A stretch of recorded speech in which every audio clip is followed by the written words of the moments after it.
방송을 계속 진행하고 있습니다. 오늘도 많은 분들이 들어와 주셨습니다. 유튜브로 600여 분이 들어오셨고요. 그리고 의견 인사도 건네주신 분들이 많네요. 감사합니다.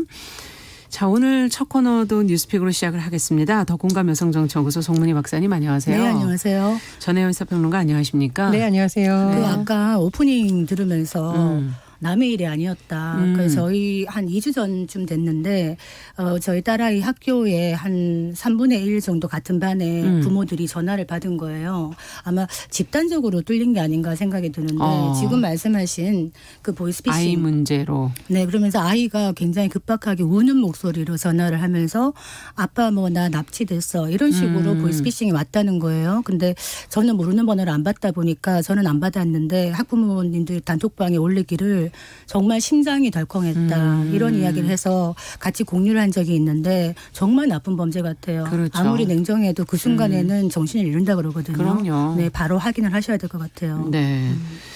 자, 오늘은 관심사가 아무래도 미국 대선으로 얘기를 좀 시작해야 될 것 같습니다. 미국 대선이 지금 엎치락 뒤치락 어떻게 결과가 나오게 될지도 아직은 확실치 않은 상황이에요. 뭐라고 말을 못하겠어요.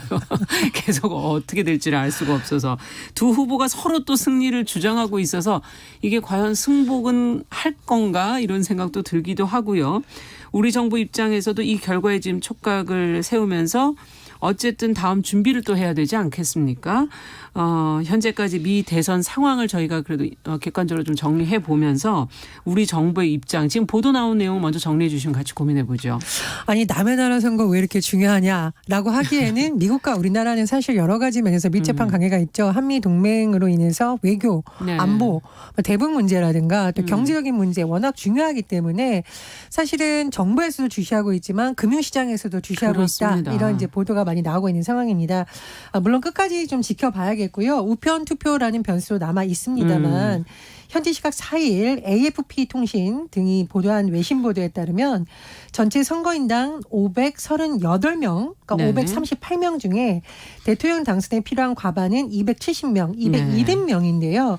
지금 민주당의 바이든 후보가 270이라는 보통 우리가 과반수를 가리키는 매직 넘버 중에 6명이 모자라는 264명을 확보했다고 전해지고 있습니다. 가까이 왔군요. 그렇습니다. 네. 그래서 뭐 9분 응선을 넘었다 좀 유리하지 않겠느냐는 조심스러운 전망이 나오고 있는데 자, 트럼프 대통령 지금 우편 투표 계속 문제 삼고 있어요.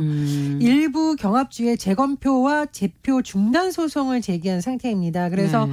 어쨌든 최종 확정까지는 좀 시간이 걸릴 것으로 보이는데요. 미국의 대선을 놓고 여러 가지 혼선도 많았고 뭐 전망이 그렇죠. 맞다, 틀리다 여러 가지 분석이 나오고 있는데 우리 정부에서도 지금 상황을 주시하면서 여러 가지 준비를 하는 것으로 전해지고 있습니다. 네. 자, 트럼프는 뭐 또 소송까지 지금 걸어놓은 상태라 이것은 또 뒤에 어떻게 이것이 될지. 자, 우리 정부의 입장과 미국 대선 상황을 두 분의 입장을 좀 들어보도록 하죠. 그 이제 매직 넘버 270명이 확보가 되면 사실은 조용하게 좀 진행이 되려면 패배 승복 선언을 먼저 하고 그렇죠. 그다음에 이제 받아들이는 연설을 하고 이렇게 되면 모양새가 아름다울 텐데 트럼프 대통령 아마 우리는 연방 대법원으로 간다 이러고 있기 때문에 대법원으로 가게 되면은 한두 달 정도의 어떤 공백이 있을 수 있다. 그렇겠네요. 내년 1월 20일이 취임일인데 네. 그렇게 되면 는 덩달아서 한국도 굉장히 난처한 지경에 처할 수가 있다. 왜냐하면 새로운 대통령과 그 전에 어떤 그 참모진들과 뭔가 만들어 놓아야 될 것들이 그렇죠. 있고 어떻게 처신을 해야 될 것인가 굉장히 난감하다 이런 생각이 듭니다. 일단 뭐 바이든이 되든 트럼프가 되든 대통령 누가 되든 누가 한국에 좋은가라고 질문을 한다면 답이 없는 질문이다. 왜 그렇습니까? 누가 되든 사실은 미국의 국익 차원에서 접근을 할 것이고 한국은 한국 나름의 전략을 가져가야 되는데 다양한 시나리오가 있습니다. 여러 가지 방면에서 몇 개 쪼개야 되는데 이제 먼저 한 개 정도 얘기를 하자면 한미동맹 아까 얘기하셨는데 한미동맹에 대해서 그럼 이 두 후보가 어떻게 생각을 하느냐. 네. 다 알다시피 트럼프 대통령은 이 머릿속에 동맹이라는 생각이 별로 없습니다. 우리의 부담을 증가시키고 있는 무임승차하고 있는 국가들 이런 개념이 있기 때문에 그동안 뭐 방위비 협상에 있어가지고 그렇죠. 굉장히 많은 압박을 가해왔고 또 주한미군 철수카드도 만지작거리면서 약간 협박하는 듯한 이런 모습을 보였는데 반면에 바이든은 동맹을 중시합니다. 그렇기 때문에 일단은 조금 더 방위비나 이런 부분에서 유연한 조금 더 덜 까다로운 이런 방법은 택할 수 있습니다만 네. 장기적으로는 똑같이 조금 더 이 구조를 바꿔나가는 이런 걸 펼 수 있기 때문에 특별히 유리하다 이런 생각은 들지 않는 것이고 또 하나 북미 관계 네. 우리가 트럼프와 김정은 위원장 참 은근히 케미가 맞다 이런 얘기를 하는데 네. 겉으로 보는 케미는 맞는데 또 실제로 비핵화 협상이 진전된 건 없거든요. 하노이 노딜 다음에. 네. 그래서 트럼프 대통령은 사실은 통 큰 결단, 탑다운 방식, 지도자들끼리 모여서 뭔가 합의해서 빠른 밑으로 결단 내려주는. 이런 얘기를 하고 있는데 네. 이게 별로 사실 효과는 많지 않았다. 반면에 바이든 대통령이 된다면은 바텀업 방식이라 그래가지고 밑에서부터 모든 협상을 실무 협상을 준비를 탄탄히 한 다음에 올라가는 방식이라 시간은 걸릴 겁니다. 시간은 걸리지만 조금 더 안정적으로 갈 수 있는 분위기는 있다. 그런데 기본적으로 바이든은 김정은 위원장을 폭력배라고 얘기를 했고 실질적 성과 없이 정상회담 마주 앉는 거는 북한에게 정당성만 주는 거다 이런 얘기를 하고 있기 때문에 좀 더 시간이 걸릴 수는 있겠다 이런 생각이 듭니다. 네. 어떻게 보십니까? 일단 우리 정부의 준비 상황이라고 할까요? 조금 전해드리면 서훈 청와대 국가안보실장이 어제 국회에 출석해서 이런 질문을 받았죠. 미국 대선 이후와 우리 정부의 대응에 관련해서 세 가지를 강조했습니다. 한미동맹의 긴밀한 협력, 이건 계속 지키고 나간다. 네. 한반도 비핵화. 평화체제 구축을 위해 노력하겠다라고 했는데 그럼 어느 후보가 당선됐을 때 페이퍼가 더 두껍냐. 뭐 여러 가지 의미 담은 거죠. 페이가 두껍다는 것은. 네. 거기에 대해서는 이제 도널드 트럼프 대통령하고는 이제까지 논의를 많이 했었죠. 그래서 공조 기반이 있다. 근데 미국 민주당 정부가 수립된다 하더라도 많은 협력 경험이 있다. 왜냐하면 지금 바이든 후보 같은 경우에는 오바마 정부에서 또 여러 가지 일을 그렇죠. 했었기 때문에 연결성이 대북 있죠. 정책에 있어서 뭐 전혀 모른다고 할 수는 없는 거죠. 우리 정부와 어느 정도 면에서는 접점이 있을 수 있다. 네. 이런 점을 강조한 것으로 보이고요. 그리고 아마 이제 미국 대선 이후에 강경화 외교장관이라든가 뭐 이인영 통일부 장관이라든가 외교라인 관련 인사들이 미국을 방문할 수 있다라는 또 소식도 전해지고 있습니다. 이인영 통일부 장관도 어제 기자들의 질문에 대해서 비슷한 답변을 했어요. 정세가 좀 달라질 수는 있지만 한반도 평화 프로세스라는 점을 계속 강조하고 있습니다. 또 하나 주목할 지점이 아마 경제 부분인 것 같습니다. 물론 두 후보 모두 경기 부양책의 필요성은 강조했기 때문에 네. 그런 부분은 공통점이 있다고 하는데요. 다만 지금 보호무역주의를 더 강조하는 사람이 지금 트럼프 대통령이잖아요. 네. 그래서 일각에서는 이 보호무역주의가 바이든이 완전히 없애진 않겠죠. 미국 우선주의를. 그렇죠. 그러나 트럼프 대통령처럼 뭐 어떤 보복성을 갑자기 내던하든가 이런 변수는 조금 줄어들 것이다. 그런 불확실성이. 스타일입니다. 예. 그렇습니다. 불확실성이 좀 줄어든다.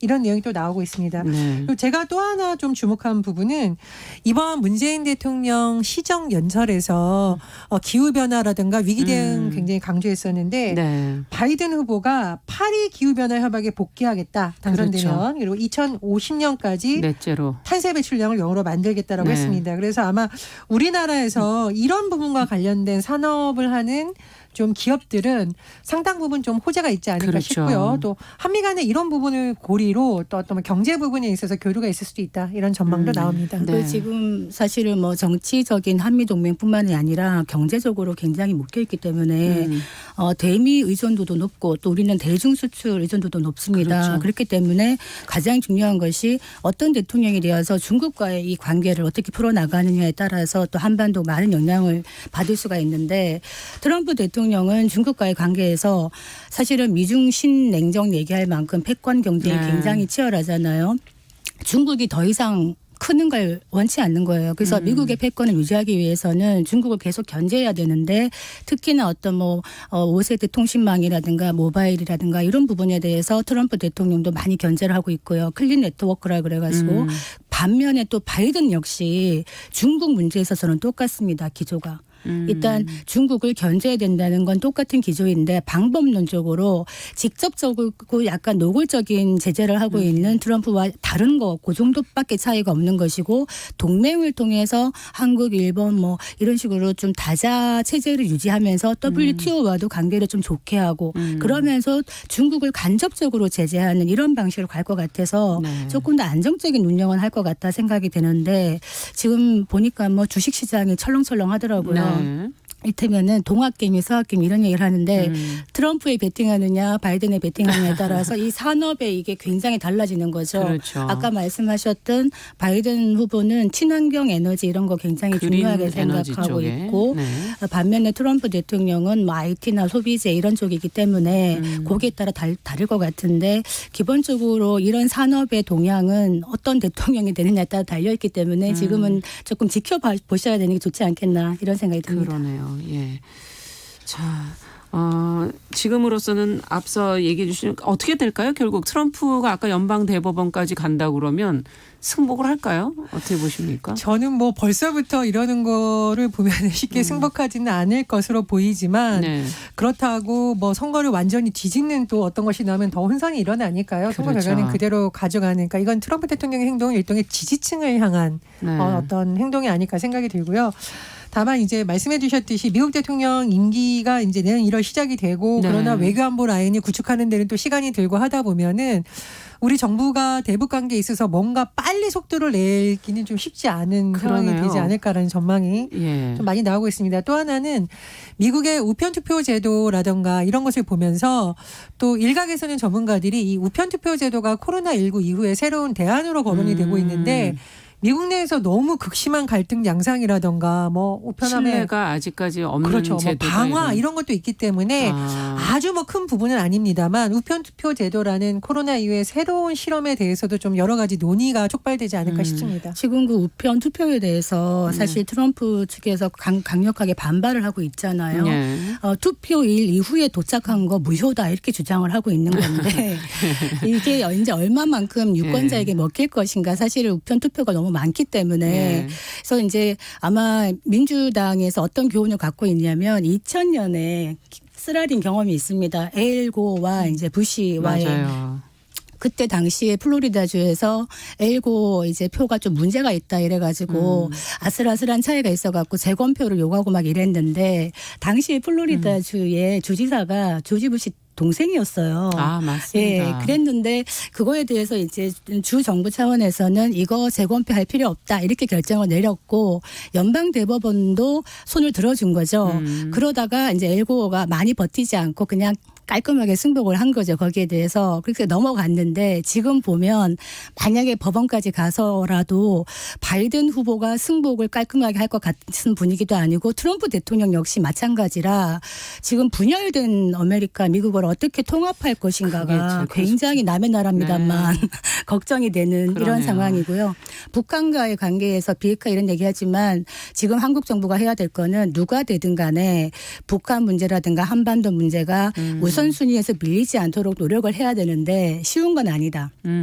왜냐하면 바이든 대통령이 되더라도 한 6개월, 1년 정도 새롭게 진을 짜고 뭔가를 해야 되는데 사실 북한 문제는 우선순위에 놓여있지 않다. 그리고 그렇죠. 트럼프 대통령이 되더라도 그전에는 재선을 해야 되기 때문에 북한과의 이런 것들을 외교적인 성과로 만들어내기 위해서 많은 필요했죠. 노력을 했지만 이제 재선이 만약에 된다 그러면 또 우선순위로 몰릴 수가 있기 때문에 북한이 이걸 딱 지켜보고 있다가 우리 밀릴 수 없어. 그래가지고 뭐 ICBM이나 SLBM 도발을 할지 아니면 조금 더 인내를 갖고 지켜볼지 또 여기에 따라 이게 한반도 정세가 달라지기 때문에 한국 정부가 생각해야 될 게 너무나 많다 이런 식인 것 같습니다. 그렇습니다. 그리고 내년 1월에 북한 당대회가 예정되어 있어요. 네. 그러니까 북한도 아마 내년 일정 지금 대선을 좀 주시하면서 여러 가지 전략을 세우고 있지 않을까 싶습니다. 네.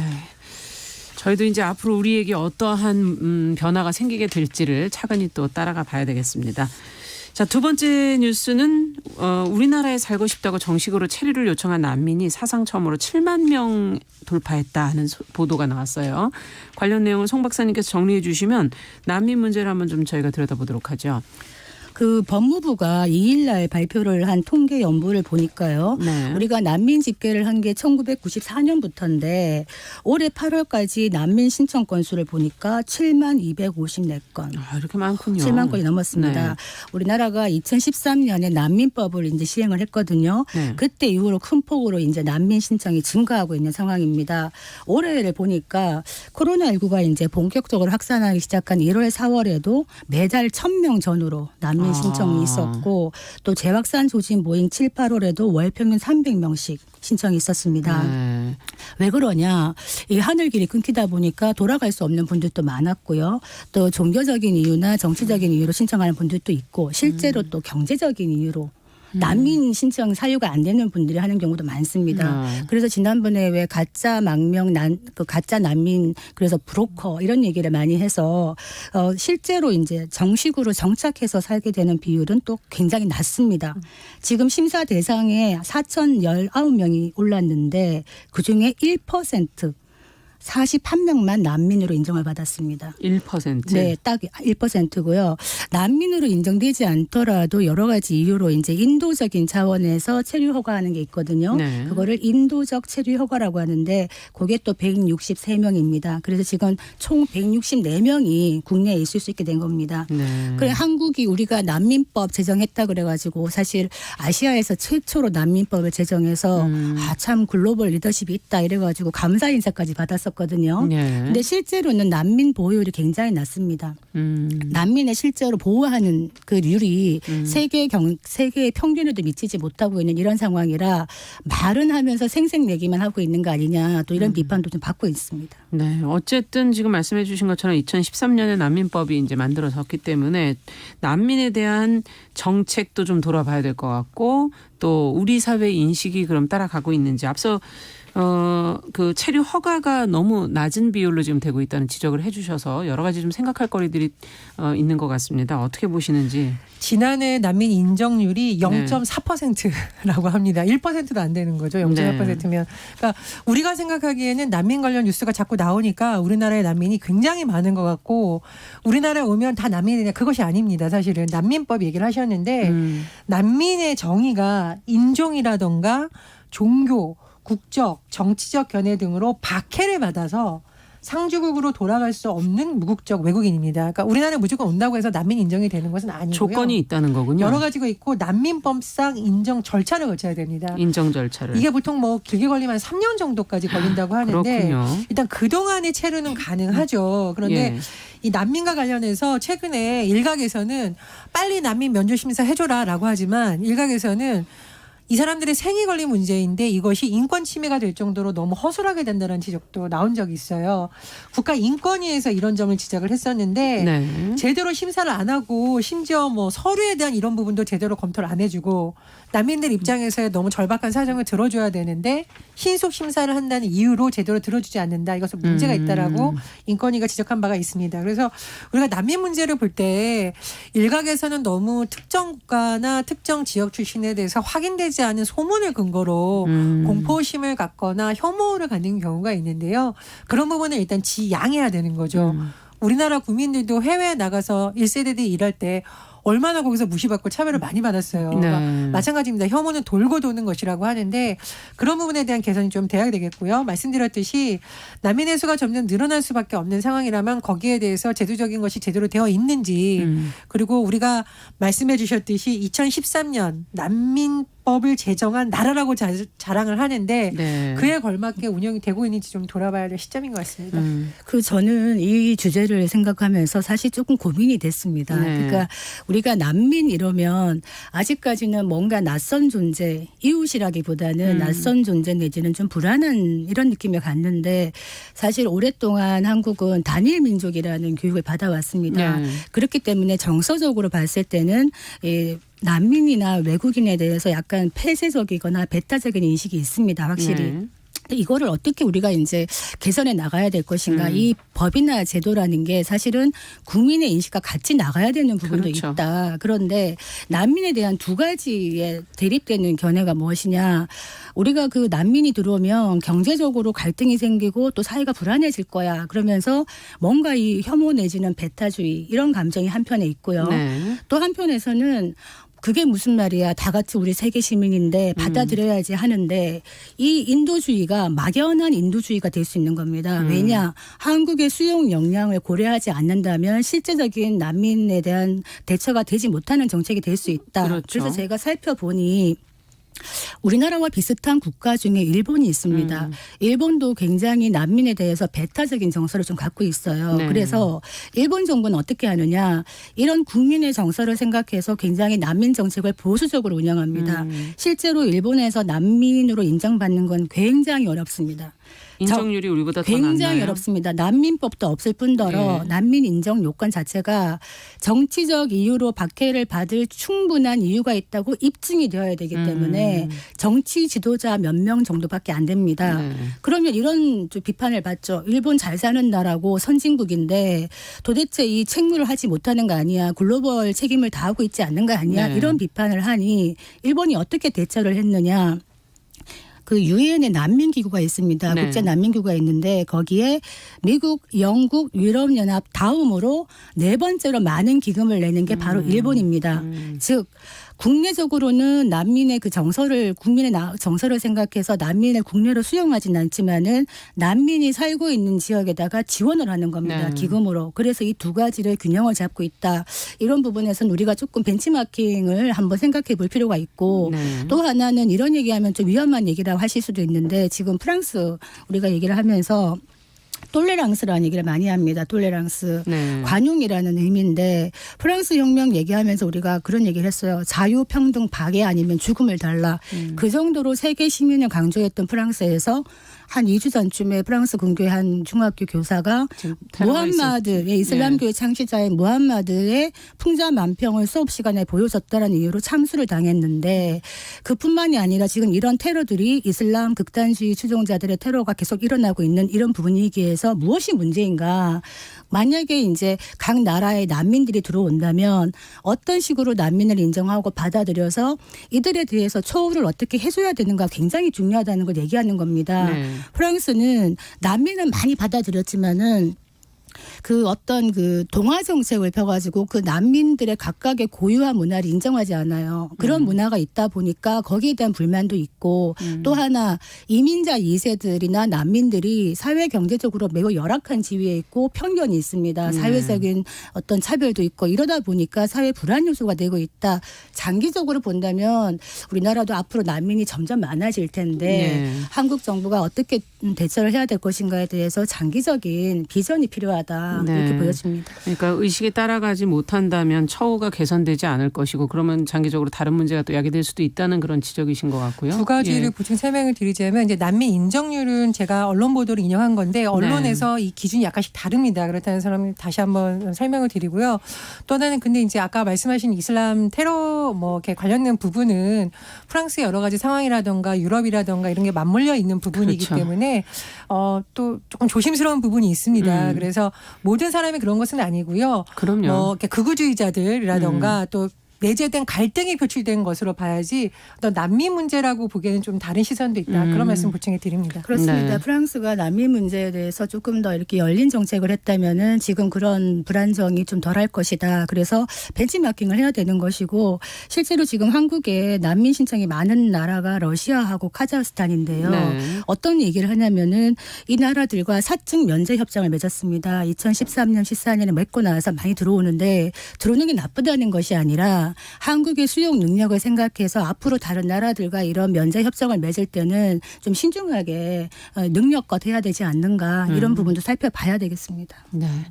자, 난민 문제 사실 좀 더 깊이 제대로 저희가 들여다볼 것들이 많은데요. 오늘은 여기까지 얘기하고 또 다음에 그런 관련 뉴스가 나올 때 또 저희가 더 챙겨서 보도록 하겠습니다. 뉴스픽 전혜연 평론가 더공감여성정치연구소 송문희 박사 두 분 수고하셨습니다. 감사합니다. 자, 정용실의 뉴스 브런치 듣고 계신 지금 시각 10시 31분이고요. 라디오 정보센터 뉴스 듣고 오겠습니다. 국내 코로나19 신규 확진자가 125명으로 집계돼 이틀째 세 자릿수를 기록했습니다.